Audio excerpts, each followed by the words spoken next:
శివరాత్రి వచ్చేసింది కదండీ! No onion, no garlic recipes కోసం వెతుకుతున్నట్టయితే గనక ఈ రెసిపీ ది బెస్ట్ అని చెప్తాను. బెస్ట్ అని ఎందుకన్నాను అంటే ఇంట్లో ఏ వెజిటబుల్స్ ఉంటే ఆ వెజిటబుల్స్‌తోని ఈ కర్రీ చేసేసుకోవచ్చు. జస్ట్ మనకి మెయిన్ ఇంగ్రీడియంట్ కొబ్బరి పాలు. సో, కొబ్బరి పాలు ఉంటే గనక ఈ రెసిపీని హ్యాపీగా ట్రై చేయొచ్చు ఎవ్వరైనా గానీ. నేను ఈ రెసిపీలో యూజ్ చేసిన వెజిటబుల్స్ బీన్స్, పొటాటో ఇంకా క్యారెట్.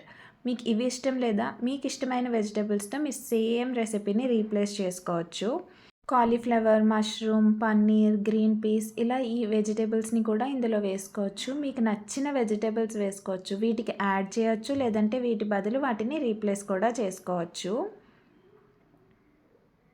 ఆయిల్‌లో వెజిటబుల్స్‌ని లైట్‌గా ఫ్రై చేసేసిన తర్వాత మూత పెట్టుకొని 70% వరకు కుక్ చేసుకోండి. ఇప్పుడు అందులోని ఆల్రెడీ మనం మిక్సీ చేసి పెట్టుకున్న మసాలా పేస్ట్, సాల్ట్ వేసేసుకొని ఒకసారి కలిపేసి మూత పెట్టుకొని ఆయిల్ తేలేంత వరకు ఉడికించుకోవాలి. సో దట్ మసాలాలోని పచ్చివాసన అంతా పోయి మంచి స్మెల్ కూడా వస్తుంది.